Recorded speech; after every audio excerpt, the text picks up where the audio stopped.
அல்லேலூயா. இந்த மலை வேளையிலும் தேவனுடைய சமூகத்திலே கூடி வந்திருக்கிறதான தேவ பிள்ளைகளாகி உங்கள் யாவரையும் ஆண்டவராகிய இயேசுவின் நாமத்தினாலே அன்போடு கூட நான் வாழ்த்தி வரவேற்கிறேன்.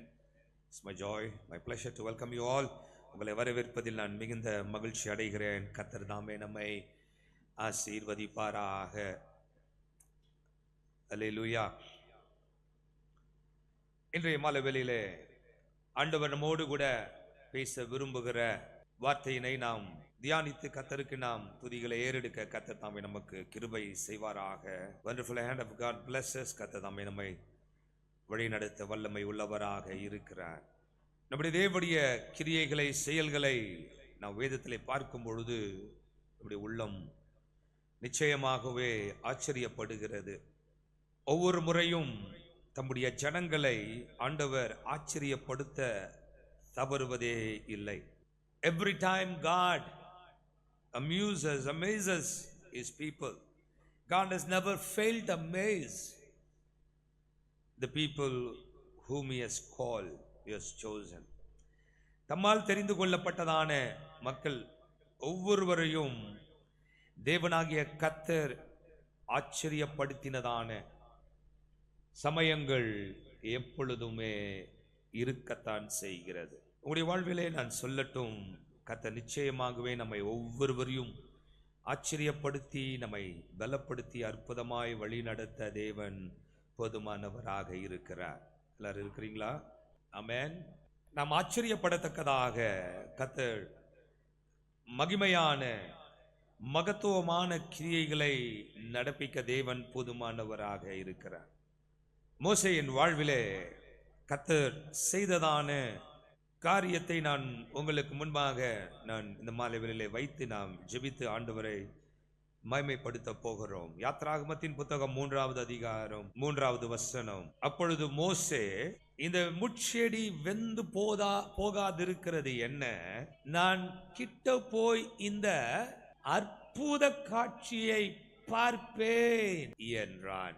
And Moses said, I will now turn aside and see this great sight, why the bush is not burnt. இந்த முட்செடி வெந்து போகாதிருக்கிறது என்ன? நான் கிட்ட போய் இந்த அற்புத காட்சியை காண்பேன். இன்றைக்கு நான் உங்களுக்கு முன்பாக பேச விரும்புகிறதான காரியம், the desert is not your destiny. வனாந்தரம் உங்களுடைய லக்கு அல்ல. வனாந்திரத்திலே இருப்பதற்காக நீங்கள் தெரிந்து கொள்ளப்படவில்லை. அவருடைய பிள்ளைகளே, இந்த மோசே என்பவன் எகிப்திலே பிறந்தான். ஒரு அற்புதமான ஆசாரியனுடைய குடும்பத்திலே பிறந்தான். 3வது பிள்ளையாக இந்த மோசே என்பவன் பிறந்தான். ஆனால் என்ன, இந்த பிள்ளை பிறக்கும் பொழுது சூழ்நிலைகள் சரியில்லை. there was a government order, GO பாஸா இருந்தது. கீழ் சபையிலே, நடு சபையிலே, மேல் சபையிலே, எல்லா சபையிலும் பார்லிமெண்ட்ல ஒரு சட்டம் போடப்பட்டிருந்தது. என்னவென்றால், எபிரேயரிலே பிறக்கிறதான எல்லா ஆண் பிள்ளைகளை தூக்கி தண்ணீர்ல போட்டு சாகடிச்சிடலாம். அவங்க அண்ணன் பிறக்கும் போது அந்த பிரச்சனை இல்ல, அவனுக்கு அக்கா பிறக்கும் போது அந்த சட்டம் இல்ல, ஆனா இவன் பிறக்கும் போது அந்த சட்டம் தேசத்துல. ஐயோ, எந்த சூழ்நிலையில இந்த புள்ள பிறந்துச்சு பாரு அப்படின்னு சொல்லுகிற அளவிலே காரியங்கள் காணப்பட்டது. ஏன்னா வசனம் சொல்லுகிறது, ஏற்கனவே 2 குழந்தைய பெத்த அப்பா அம்மா இந்த பிள்ளையை பார்க்கும் பொழுது இந்த பிள்ளை எப்படிப்பட்ட பிள்ளையா இருந்தது என்று பார்த்தார்களா? அழகுள்ள பிள்ளை என்று பார்த்தார்களா? அழகு பிள்ளை பிறந்திருக்குது. ஆனா இந்த நேரத்துல தான் இந்த பிள்ளையை தூக்கி நான் என்ன பண்ணிடணும், தண்ணீர்ல போட்டு நான் என் கையாலேயே இந்த குழந்தையை தூக்கி நான் தண்ணீர்ல போட்டு சாகடிக்க வேண்டும். அரசாங்க சட்டமே சொல்லுகிறது. ஆனால் அரசாங்க சட்டங்கள் சொன்னாலும் தேவனுடைய திட்டம் என்கிறதான ஒன்று அவைகள் எல்லாவற்றுக்கும் மேலானதான ஒன்றாக வல்லமையுள்ளதாய் காணப்படுகிறது. உலகத்திலேயே பவர்ஃபுல் கிங்டம் அந்த காலத்தில் எதுன்னு கேட்டீங்கன்னா, எகிப்தியருடைய kingdom, Egyptian dynasty. Pharaoh was the most powerful person in this world. அந்த பார்வோன் மகா வலிமையானவனாக இருந்தான். அவருடைய சட்டத்துக்கு மீறி எவனும் இந்த உலகத்துல வாலாட்ட முடியாது. ஆனால் நல்ல செய்தி உண்டு, இந்த உலகத்துல எவ்வளவு பெரிய மனுஷனா இருந்தாலும், எவ்வளவு சட்ட அதிகாரம் உடையவனா இருந்தாலும், கடைசியில் அவன் மம்மியாக தான் மாறிடுறான். இப்போ அந்த எல்லாரையும் தூக்கி தண்ணியில் போட்டு சாகடிக்க வேணும்னு சொன்னவர் இருந்தார் பார்த்தீங்களா? நான் போய் எகிப்தில் போய் பார்த்தேன் அவரை. நான் ஈஜிப்டுக்கு போயிருந்தேன். இப்போ அவரை வந்து துணியில் சுற்றி நிறைய உப்பு, அப்புறம் சிமெண்ட்டு, அப்புறம் கந்த வர்க்கம் எல்லாம் சுற்றி துணியில் சுற்றி ஒரு ஒரு பெட்டியில் ஒரு பொட்டியில் வச்சு மூடி வச்சுக்கிறான். ஒரு சில பெட்டியை திறந்தே வச்சிருக்கிறான். நம்ம தெரிஞ்சுக்கணும் எப்படி நிலையில் இருக்கிறாங்கன்னு. எப்படி தெரியுமா இருக்கிறாங்க? அப்படியே அந்த நெருப்பில் எரிஞ்சு கருகட்டியா போனா எப்படி இருப்பானுங்க, அது போல உடம்புல இருக்கிறதான சதகதெல்லாம் போய் இந்த தோல் அந்த எலும்போட ஒட்டிக்கிட்டு அப்படியே கரு கரு கரு கரு கருன்னு இருக்குது. எல்லாம் அது மாதிரி பெட்டியில் வச்சிருக்கிறவங்க என்னன்னு கூப்பிடுறாங்கன்னா மம்மி அப்படின்னு கூப்பிடுறாங்க. அது என்னன்னு தெரியலையா, அதை போய் மம்மின்னு கூப்பிடுறான்னு தெரியல. கிங்கா இருந்தவர் இப்ப மம்மி ஆயிட்டார். ஒரு காலத்துல தேவ ஜனங்களை தூக்கி சாகடி எல்லா ஆண் பிள்ளைகளையும் தண்ணியில தூக்கி போட்டு கொன்று போடு என்று சொன்னவன் இன்னைக்கு செத்து சடலமாய் கிடக்கிறான். ஆனா உங்களுக்கு சொல்லட்டும், தேவனுக்கு விரோதமாக தேவனுடைய பிள்ளைகளே யார் என்ன சொன்னாலும் நான் சொல்லட்டும், எல்லாவற்றுக்கும் மேலாக அதிகாரம் உடையவர் நம்முடைய ஜீவனுள்ள தேவனாகிய கர்த்தர். வானத்திலும் பூமியிலும் சகல அதிகாரமும் எனக்கு கொடுக்கப்பட்டிருக்கிறது என்று அவர் சொல்லி இருக்கிறார். மோசே குழந்தையை தூக்கி போட சொன்னாங்க. ஆனா அவங்க பெற்றோர் கொஞ்சம் மாத்தி யோசிக்கிறாள். எல்லாரும் தான் பிள்ளைய தூக்கிட்டு போய் ஐயோ சொல்லிட்டாங்கோ, அரசாங்கத்தில் சொல்லிட்டாங்கோ அப்படின்னு பிள்ளைய பெத்தா பார்க்கறது. பெண் பிள்ளையா இருந்தா வச்சுக்கலாம், பெண் பிள்ளையா இருந்தா வச்சுக்கலாம். அதான் நினைக்கிறேன், அப்பத்திலிருந்தே பெண்கள் சதவீதம் தேசத்துல கொஞ்சம் அதிகமாகவே தூக்கலாவே இருக்குது போல். பெண் பிள்ளைய வச்சுக்கலாம், ஆனா எல்லா ஆண் பிள்ளைகளும் என்ன பண்ணணும், தூக்கி தண்ணியில போட்டோம். உங்களுக்கு சொல்லட்டுமா, பிசாசானவன் ஆதி முதலே தேவனுடைய தரிசனத்தை தெரிந்து கொண்டு, எப்படியோ அவன் தெரிந்து கொண்டு அதை புரிஞ்சுக்கிட்டு அதை தடுக்க வேண்டும் என்று சொல்லி பிரயாசப்பட்டு கொண்டே இருக்கிறான். ஆதி முதலே போராடிட்டே இருக்கிறான். ஃபர்ஸ்ட் என்ன பண்ணா, இந்த ஆதாம் ஏவால தேவன் புசிக்க வேண்டாம் என்று சொன்னதான கனியை புசிக்க வச்சு தங்களுடைய நிர்வாணத்தை மூட வச்சு அவர்கள் பலுகி பெருகாதபடிக்கு அவர்களை தடுக்க வேண்டும் என்று சொல்லி அவர்களை தடுக்க பிரயாசப்பட்டான். ஏன்னா அவர்களை உண்டு பண்ணி ஆண்டவர் அவர்களுக்கு கொடுத்த முதல் கட்டளை என்னன்னு கேட்டீங்கன்னா, நீங்க பலுகி பெருகி பூமியை நிரப்புங்கள். that's the first commandment. முதல் கட்டளை பலுகி பெருகி பூமியை நிரப்புங்கள். have children and fill this earth. குழந்தையை பெற்றெடுங்க, நிரப்பு பூமியை. தேவ ஜனங்கள் பக்தி உள்ள பிள்ளைகளை பெற்றெடுங்க, தேவனை தேடுகிற பிள்ளைகளை பெற்றெடுங்கள். நானும் என் வீட்டாருமோ என்றால் கர்த்தரையை சேவிப்போம் என்று சொல்வதை போல, ஏசாயா சொல்வது போல, நானும் கர்த்தர் எனக்கு கொடுத்த பிள்ளைகளும் இஸ்ரவேலிலே சேனைகளின் தேவனாகிய கர்த்தருக்கு அற்புதங்களாக அடையாளங்களாக இருப்போம் என்கிறதான வார்த்தையை போல பெருகி இருக்க வேண்டும் என்பது தேவனுடைய திட்டம். ஆனா சைத்தான் சொல்லிட்டான், நோ, உன் நிர்வாணத்தை மூடு, நீ பலுகி பெருக கூடாது. தப்பு தப்பு தப்பு. அங்கேயே தேவனுடைய திட்டத்தை கர்டைல் பண்ண, தடை பண்ண அவன் பிளான் பண்ணான். அப்பதான் ஆண்டவர் அவனை பார்த்து சொன்னார், டேய், ஒவ்வொரு நாள் வருவார், இந்த ஸ்திரீக்கும் உனக்கும் பகை உண்டாக்குவேன், அவள் வித்துக்கும் உன் வித்துக்கும் பகை உண்டாகும். அவர் சொல்லுங்க, அவர்னா ஆம்பளையா பொம்பளையா? என்னங்க பேச மாட்டேங்கிறீங்க? ஆனா பெண்ணா? ஆண். அவர் உன் தலையை நசுக்குவார். யாருன்னா ஸ்திரீயின் வித்து. அவர் உன் தலையை நசுக்குவார், நீ அவருடைய குதிங்கால தான் நசுக்குவ அப்படின்னு ஆதி ஆகமத்திலேயே ஆண்டவர் அந்த அந்த தீர்ப்பை ஆண்டவர் கொடுத்துட்டாரு. அப்பதான் இவன் யோசிக்கிறான் அப்போ அவர் வந்தாதானே அவர் என் தலை நசுக்குவாரு.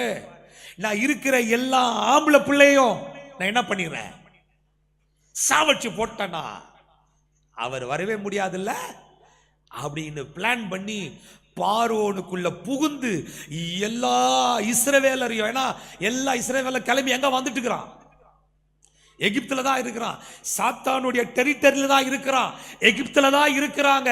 இதுல தான் அவர் வர போறார் என்பதையும் அவன் எப்படியோ மோப்பம் பிடிச்சிட்டான். ஆகினாலே இவனுக்கு எல்லாரையும் சாவடிக்கணும், முதல்ல அடிமைத்தனம் பண்ணி எல்லாரையும் கொண்டு போகணும்னு நினைச்சான். முடியல, பிள்ளைகள் பிறந்து கொண்டே இருக்கிறார்கள். அப்போ குழந்தைகள் எல்லாவற்றையும் சாகடிக்க நினைக்கிறான், எல்லா ஆண் பிள்ளைகளையும் சாகடிக்க நினைக்கிறான். ஆனா அவர்கள் பெருகி கொண்டே போனார்கள். தேவனுடைய பிள்ளைகளே, அப்பொழுது இந்த ஆண் பிள்ளைகள் எல்லாரும் மரித்து போனார்கள். ஆனா ஒரே ஒரு பிள்ளை பாதுகாப்பா இருந்துச்சு, மோசே பாதுகாக்கப்பட்டார். அவருடைய அப்பா அம்மா மாற்றி யோசிச்சார்கள்.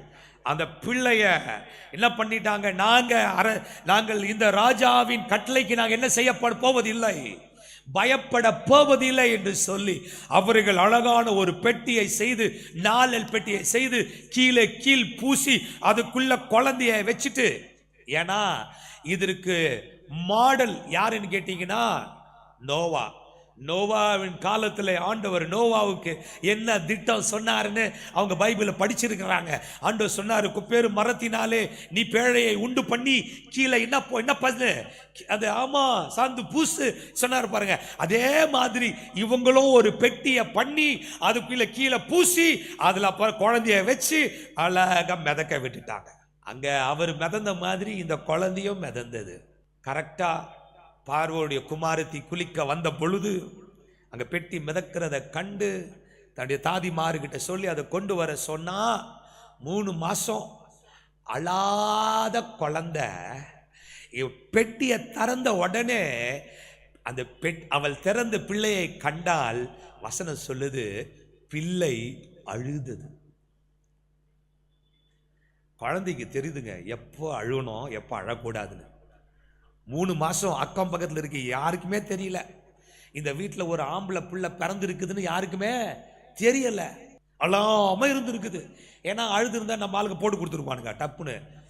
பார்வோன் இந்த வீட்டில் ஒரு ஆம்பளை குழந்தை பிறந்துருக்குது, எல்லாம் அவங்க இவனுக்கு மறைச்சி வச்சிருக்கிறானுங்கோ அப்படின்னா உடனடியா யார் அங்கே போய் அந்த குழந்தையை எடுத்துக்கொண்டு வான்னு பார்வோன் அமைச்சிருப்பான். சேனை வீரர்கள் வந்து தூக்கிட்டு போயிருப்பானு. குழந்தைக்கு எப்போ அழுகணும்னு தெரியுது. குழந்தை அழுத உடனே, அந்த அழுத பார்த்த உடனே பார்வோனுடைய குமாரத்திக்கு அந்த குழந்தை மேல என்ன வந்துருச்சாமா, அதன் மேல் இரக்கமுற்று, நாங்க போட்டிருக்கு, அதன் மேல இரக்கமுற்று. she had compassion on him. இரக்கமுற்றது மட்டும் இல்ல, இது இந்தியாவிலிருந்து வந்த குழந்தையா இருக்குமோ, இது அமெரிக்காவிலிருந்து வந்திருக்குமா, இல்ல கரெக்டா அந்த பொண்ணு கண்டுபிடிச்சிச்சு. என்னன்னு, இது எபிரேய பிள்ளைகளில் ஒன்று என்றால் தெரிஞ்ச ஒண்ணு. அந்த பொண்ணு என்ன பண்ணிருக்கணும், எங்க அப்பா சொல்லியிருக்கிறார், என்ன பண்ணுன்னு, தண்ணியில போட சொல்லி தூக்கி போடு அப்படின்னு போட்டாலா, இல்ல அவளுடைய இருதயத்தையும் கர்த்தர் மாற பண்ணினார். சிஸ்டர், தேவன் மேல் நாம் விசுவாசம் உள்ளவர்களாய் மாறினால் எல்லா எதிர்மறையான சூழ்நிலைகளையும் சாதகமான சூழ்நிலையாய் மாற பண்ண நாம் ஆராதிக்கிற நம்முடைய ஜீவனுள்ள தேவன் வல்லமை உள்ளவராக இருக்கிறார். மாற்ற வல்லமை உள்ளவராக இருக்கிறார். நேற்றைய மாலையிலே என்னை சந்திக்க ஒரு குடும்பம் வந்திருந்தார். ஆற்காட்டில இருந்து நம்ம சபைக்கு வராங்க. அவங்க வந்து என்னை பார்த்து பேசிட்டு தன்னுடைய குழந்தையுடைய பிரதிஷ்டைக்காக என்கிட்ட பேசினான். முதல் பிள்ளை கருவுற்றிருக்கிறாங்க. போய் டாக்டர்கிட்ட ஸ்கேன் பண்ணி பார்த்தா, டாக்டர் ஸ்கேன் பண்ணிட்டாக்குன்னு சொல்லிட்டாங்களாமா, முதல்ல இந்த குழந்தைய அபார்ட் பண்ணிடுங்க அப்படின்ட்டாங்களா. ஏங்க டாக்டர் அப்படின்னா, அந்த குழந்தைக்கு நோஸ் பிரிட்ஜ் வளரவே இல்லையா, மூக்கு தண்டு வளரவே இல்லை. மூளை வளர்ச்சி இல்லாத பிள்ளைகளுடைய அடையாளம் கருவில் இருக்கும்போது எதுனா இந்த மூக்கு தண்டு வளராமல் இருக்குமாமா. அதனால டாக்டர்கள் வந்து சொல்லிட்டாங்களாமா, நீ கண்டிப்பா இந்த குழந்தைய நீங்க பெற்றெடுத்தீங்கன்னா ரொம்ப கஷ்டம், மூளை வளர்ச்சி இருக்காது, இதை நீங்க ஹேண்டில் பண்றது ரொம்ப கஷ்டம், அதனால அபார்ட் பண்ணிடுங்க. ஆனா நம்முடைய மகள் அவங்க சொல்லிட்டாங்களாம், இது கர்த்தர் கொடுத்த குழந்தை, எனக்கு நான் இது அபார்ட்லாம் பண்ண மாட்டேன் அப்படின்ட்டு. அப்போ டாக்டர் சொன்னாங்களாம், ஒரு டெஸ்ட் ஒன்று பண்ணணும். அப்போ பெரிய இன்ஜெக்ஷன் உள்ள போட்டு உள்ள இருந்து தண்ணியை எடுத்து அந்த ரிப்போர்ட் வருவதற்கு 40 நாட்கள் ஆகும் அப்படின்னு அனுப்பி வச்சிருக்கிறாங்க. அந்த 40 நாட்களும் அவங்க ஜெபத்தில் இருந்து, ஆண்டவரே நீர் கொடுத்த பிள்ளை, நாங்கள் ஒருபோதும் நோ. ஏன்னா இவங்க தாங்களுடைய ஊர்ல ஒரு டாக்டருக்கு கிட்ட ரிப்போர்ட் கேட்டிருக்கிறாங்க. பிறகு இங்க சரி சென்னையில் போய் கேட்போம், செகண்ட் ஒப்பீனியன் அப்படின்னு சொல்லிட்டு சென்னையில் போய் கேட்டிருக்கிறாங்க. அங்க இருக்கிறவங்களும் பாசிட்டிவா எதுவுமே சொல்லல.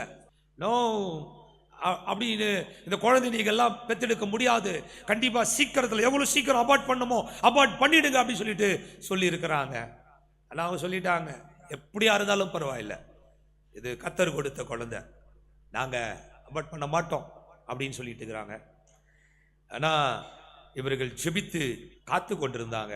அது சொல்றாங்க, அதுக்கப்புறம் அந்த குழந்தைய கொண்டு வந்திருந்தாங்க நேற்று. இப்போ கிட்டத்தட்ட இன்னும் கொஞ்ச நாள் ஆச்சுன்னா ஃபர்ஸ்ட் இயர், முதல் வருஷம். ஆனால் அந்த குழந்தைய பார்த்தா என்ன அட்டகாசம், நம்ம சொல்றதுக்கு நம்ம சொல்றத அப்படியே அந்த பிள்ளை அவ்வளோ ஞானமாய் அந்த பிள்ளை செய்து கொண்டிருக்கிறது. அவங்க சொல்ல சொல்ல நான் கேட்டிருக்கிறேன், நான் அவங்கள பார்த்து கேட்டுறேன், இந்த குழந்தையா சொன்னாங்க, இத்தியா சொன்னாங்க மூளை வளர்ச்சி இருக்காதுன்னு, இத்தியா சொன்னாங்க அபார்ட் பண்ண சொல்லி, அப்படி நான் கேட்டுக்கிட்டேன். ஆமாங்க பாஸ்டர், இந்த பிள்ளையா தான். ஆனா அந்த குழந்தையுடைய இன்டலெக்சுவல், அவர் சொல்றாரு, அவருடைய அப்பா சொல்றாரு, பாஸ்டர் பெட்ல இருந்து கீழே இறங்குறதுக்கு ஒரே ஒரு முறை தான் சொன்னேன், அப்படியே கரெக்டா ஃபாலோ பண்றான், ஏதோ ஒரு முறை சொல்லி கொடுத்தா போதும், அப்படி ஞானம் உள்ளவனாய் இந்த பிள்ளை காணப்படுறான். அவங்களுக்கு சொல்லட்டும், தேவ பிள்ளைகளே, நம்முடைய தேவனாகிய கர்த்தர் எல்லா மனிதனுடைய ரிப்போர்ட்டுக்கும் ஞானத்திற்கும் மேற்பட்டவராக அவர் இருக்கிறார். மனுஷனுடைய கட்டளைகள், ஞானம் எல்லாவற்றுக்கும் மேலான தெய்வம் நாம் ஆராதிக்கிற நம்முடைய ஆண்டவராகிய தேவன். அல்லேலூயா. அவர் அற்புதமான தேவன். இவன் இந்த குழந்தைய சாகடிக்கணும்னு சொன்னாங்க. ஆனா ஆண்டவராகிய தேவன் யாரு, எந்த ஃபேமிலி, எந்த குடும்பம் இந்த குழந்தைகளெல்லாம் சாகடிக்கணும்னு சொன்னாங்களோ அந்த குடும்பத்தில் இருக்கிற ஒரு நபரையே கர்த்தர் பயன்படுத்தி இந்த மோசேயை அவங்க வீட்டுக்கே கொண்டு போய், எந்த வீட்டில் சாவு மரண தண்டனை விதிக்கப்பட்டதோ அந்த வீட்டிலேயே இந்த பிள்ளை பிரியாணி, டோனட்டு, பிரெஞ்சு ஃப்ரைஸு, காலையில் இட்லினா தோசைன்னா அத்தனை சாப்பாடு சாப்பிட்டு, எந்த எந்த இடத்திலிருந்து மரண சாசனம் புறப்பட்டதோ, எந்த இடத்திலிருந்து எபிரேய பிள்ளைகள் எல்லாரும் சாகடிக்கப்பட வேண்டும், நைல் நதியிலே தூக்கி போடப்பட்டு மரிக்க வேண்டும் என்று தீர்ப்பு எழுதப்பட்டதோ அதே இடத்துல வைத்து இந்த எபிரேய பிள்ளை வளருகிறார். அவர் தாங்க நம்முடைய ஆண்டவர். அவர் ஸ்டைலே தனி ஸ்டைல். அந்த இடத்துல இந்த மோசே, அவருடைய ஊழியக்காரனாகிய மோசே அந்த இடத்துல வளர்றான், தழைக்கிறான். எபிரேயருடைய மன்னிக்கணும், எகிப்தியருடைய அத்தனை கலைகளையும் அவன் கற்றுக்கொண்டான். அவன் தேறினவனாய் மாறினான். ராஜாவினுடைய மகளுடைய மகன், பேரன் என்றதான பெயர் அவதான்பா அடுத்தது பட்டத்து ராஜா. பார்வோனுக்கு அப்புறம் அவருடைய குமாரத்தி வர முடியாது, குமாரத்திக்கு பதிலா இந்த பிள்ளை தான் வரப்போறான் என்று சொல்லுகிறதான ஒரு மேன்மையான நிலைமையிலே மோசே எகிப்திய வசனம் சொல்லுகிறது, மோசே எகிப்தியருடைய சகல சாஸ்திரங்களிலும் கற்பிக்கப்பட்டு வாக்கிலும் செய்கையிலும் வல்லவனாயிருந்தான். எகிப்தினுடைய அத்தனை சாஸ்திரங்களும் அவனுக்கு தெரியும். என்ன செய்யப்பட வேண்டிய இந்த பிள்ளை எப்பயோ செத்து போயிருக்க வேண்டியது. ஆனா அதே இடத்துல தழைத்து வளருகிறான், தழைத்து வளருகிறான். பிரதர், சிஸ்டர், நம்பிக்கை இல்லாம புலம்புறத நிறுத்துங்க சிஸ்டர், நிறுத்துங்க brother. Where there seems to be opposition, I want to tell you, God will make a way for you over there. எந்த இடத்துல வாய்ப்பு இல்லையோ அந்த இடத்துல உன்னை தலைத்துவங்க செய்ய என் தேவன் வல்லமை உள்ளவராக இருக்கிறார். காரியங்களை அவர் செய்ய போதுமானவராக இருக்கிறார். நல்லா வளர்ந்தான், எல்லாம் 40 வருஷம் நல்லா தான் போச்சு. ஆனா 40 வருஷத்துக்கு அப்புறம் ஆண்டவர் கூட்ட கலைக்க ஆரம்பிச்சார். கூட்ட கலைக்க ஆரம்பிச்சார். நிறைய நேரங்களில் எப்போ ஓகேப்பா இதுக்கப்புறம் எனக்கு எந்த பிரச்சனையும் இல்லை, நான் நல்லா செட்டில் ஆயிட்டேன்னு சொல்றீங்களோ, நீ கத்தரை விட்டு கொஞ்சம் அப்படி தூரம் போறேன்னு அர்த்தம். இப்போ என் பலத்தினால நான் செஞ்சிட முடியும், என் ஞானத்தினால செஞ்சிட முடியும், என் திறமை இருக்கிறது நீ எப்போ நினைக்கிறியோ கொஞ்சம் கொஞ்சம் உள்ள பெருமை வர ஆரம்பிக்கும், கர்வம் வர ஆரம்பிக்கும், மேட்டிமை தலை தூக்க ஆரம்பிக்கும், கத்தரை மறக்க ஆரம்பிப்பேன். என் பலத்தினாலே நான் செஞ்சிட்டேன், என் ஞானத்தினாலே நான் அச்சீவ் பண்ணிட்டேன் அப்படின்னு எப்போ நினைக்கிறிய விழுது பாரு ஒரு அடி டம்முன்னு. அப்படிதான் ஒருத்தன் பாபிலோன்ல பெரிய மாளிகையை கட்டினான். அது உலகத்துல 7 அதிசயங்களில் ஒரு அதிசயம் என்று கூட அழைக்கப்பட்டது. தொங்கு தோட்டத்தோடு கூட ஹேங்கிங் கார்டன் பேலஸ். சார் மேல உலாவறார்,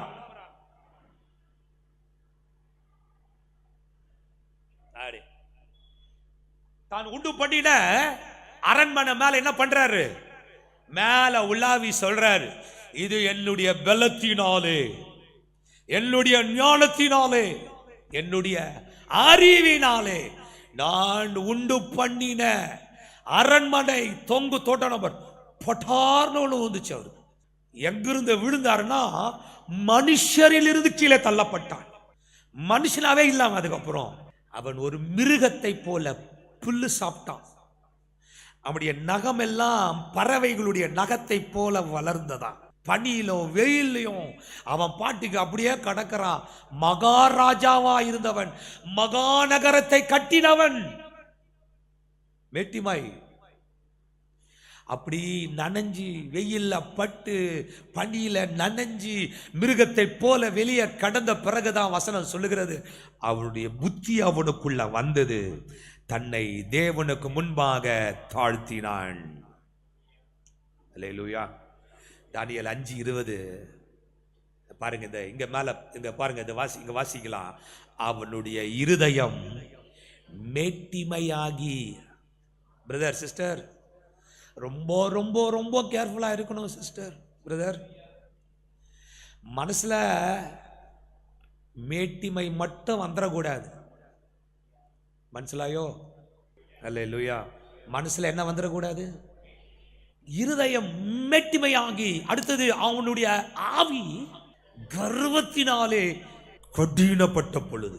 நிறைய பேர் ஏன் பார்க்க இருதயம் கடினப்படுது அப்படின்னு கேட்டா கர்வம். நான் யார் தெரியுமா, என் படிப்பு என்ன தெரியுமா, என் வருமானம் என்ன தெரியுமா, என் ஜாதி என்ன தெரியுமா, வாவ். அவருடைய இருதய மேட்டிமையாகி அவருடைய ஆவி கர்வத்தினாலே கடினப்பட்ட பொழுது அவர் தமது சிங்காசனத்திலிருந்து தள்ளப்பட்டார். அவருடைய மகிமை அவரை விட்டு அகன்று போயிற்று. அவர் மனுஷனிலிருந்து தள்ளப்பட்டார். அவருடைய இருதயம் மிருகங்களுடைய இருதயம் போல் ஆயிற்று. இருதயமே அப்படிதான் ஆயிடுச்சு. நிறைய பேருக்கு அப்படிதான் இருக்குது. இருதயம் மிருகத்தின் இருதயம் போல் ஆயிற்று. காட்டு கழுதைகளோடு சஞ்சரித்தார். அப்படியே அரண்மனையில கரடி முடியில படுத்துக்கிட்டு இருந்தவர் இல்லைங்களா. மயில் அந்த தொகையை வைத்து விசிறிட்டு இருந்தாங்க. ஆனா இப்ப எங்க இருக்கிறாரு, காட்டு கழுதைகளோடு சஞ்சரித்து கொண்டிருந்தார். உன்னதமான தேவன் மனுஷரின் ராஜ்யத்தில் ஆளுகை செய்து தமக்கு சித்தமானவனை அதன் மேல் அதிகாரியாக்குகிறார் என்று அவர் உணர்ந்து கொள்ளும் மட்டும் மாடுகளைப் போல் பிள்ளை மேய்ந்தார். அவருடைய சரீரம் ஆகாயத்து பணியிலே. அந்த ராஜாவை பத்தி சொல்லிட்டு தேவ பிள்ளைகளே, அந்த உணர்வு என் தேவன் தான் ஆளுகை செய். My God reigns. My God rules over my life. என்னுடைய வாழ்க்கையின் மீது என் ஆண்டவர் இருக்கிறார், நான் அவருக்கு முன்பாக என்னை தாழ்த்துகிறேன் எப்பவுமே என்கிறதான இருதயம் எண்ணம் இருக்க வேண்டும். மோசே அந்த அரண்மனையில இருந்துகிட்டு இருக்கிறாரு. கர்த்தர் சொன்னார், மோசே திஸ் இஸ் நாட் யுவர் டெஸ்டினிப்பா, இது இல்லப்பா நீ இருக்க வேண்டிய இடம் அப்படின்னு சொன்னாலும் அவர் அங்கிருந்து கிளம்புற மாதிரி இல்லை. சூழ்நிலைகள் நடந்தது. அங்கிருந்து எகிப்தை விட்டு ஓட வேண்டியதா இருந்தது. வனாந்திரத்திற்கு போகிறாரு. அங்கே போனா இப்போ யாரு கூட, இவரு இந்த ராஜா காட்டு கழுதியோடு இருந்தாரா, மோசே ஆடோடு கூட இருந்தார். 40 வருஷம் ஆடு மேய்ச்சிக்கிட்டு, அது சொந்த ஆடு கூட இல்லை. யார் ஆடு? மாமனார் ஆடு. மாமனார் வீட்டில் உட்காந்துக்கிட்டு மாமனார் ஆட்டை மேய்ச்சிக்கிட்டு சுத்திக்கிட்டு இருக்கிறாரு. ஏய் குருன்னு, ஹே டர் புரு டர் புரு. என்ன காலத்தில் வாக்கில வல்லவனா இருந்தவன், வாக்கிலும் செய்கையிலும் வல்லவனா இருந்தவன் இப்ப என்ன பண்ணிட்டு இருக்கிறாரு அவரு? ஹே அப்படின்னு என்னன்னா அதில் என்னெல்லாம் பேசுன, என்னமா இருந்துகிட்டு இருந்த, இப்ப என்னப்பா தெரியலையே. 40 years, 40 ஆண்டுகள் வனாந்திரம். அவர் நினைச்சிருப்பார் அவ்வளவுதான் நம்ம டெஸ்டினி, இதுதான் போல தெரியுது. இப்படியே வாழ்ந்துட்டு என்ன பண்ணிடுவோம், நம்ம இன்னும் கொஞ்ச நாள்ல செத்து அடக்கம் பண்ண போட்டுருவோம். மாமனார் வீட்டிலே தான், மாமனார் தான் நமக்கு தயவு பாராட்டணும், அவர் தான் நமக்கு கடைசி காலத்தில் என்ன பண்ணணும், அடக்கம் பண்ணணும். ஆகினால மாமனார் வீட்டில் கோச்சிக்காம அவங்கள அப்படியே தாஜா பண்ணிக்கிட்டு அப்படியே இருப்போம் அப்படின்றதான எண்ணத்தில் ஒரு வேலை செட்டில் ஆயிருப்பாரு. பிரதர் சிஸ்டர், ஒருவேளை இந்த மனுஷன் தான் செய்வான், இவங்க தான் எனக்கு செய்வாங்க, இவங்களால தான் எனக்கு நன்மை வரப்போகிறது என்கிறதான எண்ணம் ஒருவேளை உங்களுக்குள் இருந்து கொண்டிருந்தால் தயவு செய்து நான் உங்களுக்கு சொல்லட்டும், உங்கள் சிந்தைகளை மாற்றுங்கள். நம்முடைய ஒத்தாசை வானத்தையும் பூமியும் உண்டாக்கின கர்த்தரிடத்தில் இருந்து வருகிறது. மனுஷனை நம்புவதை பார்க்கிலும் கர்த்தர் பேரில் பற்றுதலாய் இருப்பதே நலம். பிரபுக்களை நம்புவதை பார்க்கிலும் கர்த்தர் பேரில் பற்றுதலாய் இருப்பதே நலம். 1188 நோக்கியா 1188 இல்ல நோக்கியா, ஓகே நோக்கி பாருங்கள். சங்கீதம் 118:8 118:8 சென்ட்ரல் வசனம் பைபிள்ல, நடுமயமான வசனம். 118:8 118:9 நெக்ஸ்ட் மாடல். அது தேவ பிள்ளைகளே, மனுஷன் அல்லைங்க தேவ பிள்ளைகளே. நான் உங்களுக்கு சொல்லட்டும், மனுஷர்களுக்காக ஸ்தோத்திரம். அதுக்காகவே ஓய் மாமா, ஓய் மச்சான், அவனே தேவையில்ல, எல்லாம் போ வெளியில அப்படி சொல்ல வரல. சித்தப்பா ஏய் அப்படி இப்படின்னு நீங்க பாட்டுக்கு எல்லா மனுஷனை எட்டி வதைக்கிறப்போ வெளியே அப்படின்லாம் சொல்லக்கூடாது. எல்லா மனுஷரும் நமக்கு தேவை. ஆனா உடைய நம்பிக்கை எல்லாம் யார் மேலதான் இருக்கணும்? Praise the Lord. இப்போ ஆடுகளை மேய்த்து கொண்டிருக்கிறார், பேச்செல்லாம் போச்சு. ஆண்டவர் சொல்றாரு, மோசே மோசே சந்திக்க வருகிறார். மோசே நான் உன்னை எகிப்துக்கு அனுப்புறேன், நீ போய் பார்வோனுக்கு பேசு அப்படின்னா அவர் சொல்றாரு, நான் ஆண்டவரே, நான் வந்து திக்குவாயு வந்த நாக்கு, அதெல்லாம் ஒரு காலத்தில் பேசிக்கிட்டு இருந்தப்பா. அந்த 40 வருஷம் இருந்துச்சு பாருங்க. அந்த 40 வயசுல கூப்பிட்டு இருந்தீங்கன்னா நான் சும்மா அப்படியே எகிப்தியா ஒரு கலக்கலிக்கு இருப்பேன். என்ன பேச்சு திறமை, என்ன ஞானம், என்ன செயல்பாடு. 40 வயசுல கூப்பிடுறது விட்டு போட்டு இப்ப 80 வயசுல இருந்து கூப்பிட்டுக்கிறீங்களே ஆண்டவரே, வேற எவனாவது அனுப்பி வைங்கப்பா, என்ன ஆளை விடுங்க அப்படிங்கிறாரு அவரு. இல்லைங்க பிரதர்? நிறைய நேரங்களில் தேவனுடைய பணியினை செய்வதற்கு நாம் என்ன சொல்றோம்னா, நான் அந்த காலத்தில் கூப்பிட்டுருந்தீங்கன்னா செமையா பண்ணிருப்பேன், இப்போ வந்து என்ன கூப்பிடுறீங்க, இதை என்னெல்லாம் வச்சுன்னா நானே எந்திரிக்க முடியாம உட்கார முடியாமல் இருக்கிறேன், நான்லாம் என்னங்கப்பா செய்ய முடியும் அப்படின்னு நிறைய பேர் நீங்க சொல்றீங்க காரணங்களை. நான் உங்களுக்கு சொல்லட்டும், உங்களுடைய திறமைகள் அவருக்கு தேவையில்லை, உங்க அர்ப்பணிப்பு தான் அவருக்கு தேவை. ஆடுகளை மேய்த்து கொண்டிருந்த அவனை ஆண்டவர் சந்திக்க வந்தார். அங்கே எரிகிறது, முச்செடி எரிகிறது. முச்செடி எரிகிறது வந்து இட்ஸ் a நார்மல், ரொம்ப நார்மலான ஒரு காட்சி. லாஸ் ஏஞ்சல்ஸ்ல இப்ப அமெரிக்காவில் எரியுது. அரசாங்கம் கண்டுபிடிச்சிருக்கிறாங்க, இது எந்த ஹியூமன் இன்டர்வென்ஷனும் இல்லை, மனுஷங்க எவனுமே இதை வந்து என்ன பண்ணல, நெருப்பை கொளுத்தல, இது இயற்கையான நெருப்புன்னு கண்டுபிடிச்சிட்டாங்க. எங்கேயோ ஒரு டெசர்ட்ல, அந்த மன்னிக்கணும், அந்த ஃபாரஸ்ட்ல ஒரு இடத்துல அந்த நெருப்பு வந்து பத்தி எரிஞ்சிருக்கிறது. அது எவ்வளோ பரவி இருக்கிறது, கிட்டத்தட்ட 27,000 ஏக்கர், 30,000 ஏக்கர் மேல பரவி, என்ன அழகு அழகு பில்டிங்கா இருந்த இடம் இன்னைக்கு பிளாக் அண்ட் ஒயிட்ல இருக்குது. கலர்ஃபுல்லா இருந்துச்சுங்க லாஸ் ஏஞ்சல்ஸ், ஹாலிவுட். ஆனா இன்னைக்கு அது ரெண்டுத்தையும் காட்டுறாங்க. முதல்ல இருந்தது, இப்போ இருக்கிறது. It was like this. இப்படி கலர்ஃபுல்லா இருந்துச்சு, இப்போ பாத்தீங்கன்னா எரிஞ்சு சாம்பலா கிடக்கு. ஏன்னா ஃபாரஸ்ட் ஃபயர் எப்பவுமே எரியும். அப்போ இவரும் வனாந்திரத்துல தான் இருக்கிறாரு. அப்பப்போ அந்த முச்செடிகள் எரியும், எரிஞ்சு சாம்பலா போயிடும். ஆனா இப்போ ஒரு காட்சியை பார்க்கிறாரு, கபகபான்னு எரியுது. நினைக்கிறாரு கொஞ்ச நேரத்தில் அணைஞ்சிரும் அப்படின்னு. ஆனா அது என்ன பண்ணவில்லை, அணைந்து போகவே இல்லை.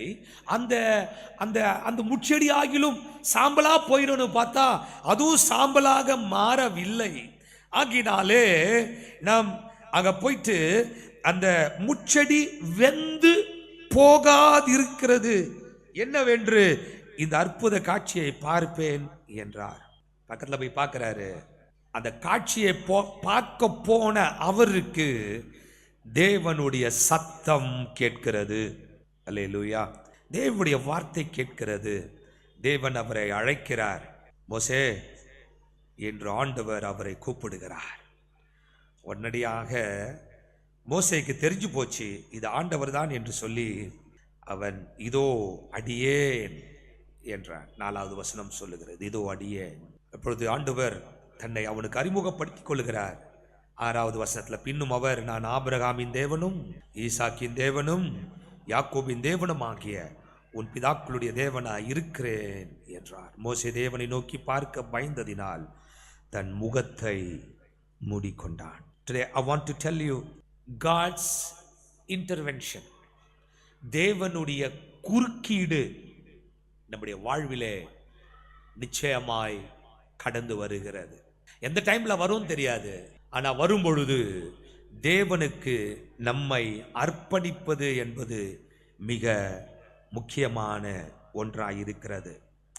The reason why God called Moses, ஆண்டவர் சொல்றார், என் ஜனத்தின் உபத்திரவத்தை நான் பார்த்து அவர்களிடம் கூக்குரலை நான் கேட்டேன், அவர்களை நான் விடுவிக்கும்படியாக நான் இறங்கி வந்திருக்கிறேன்.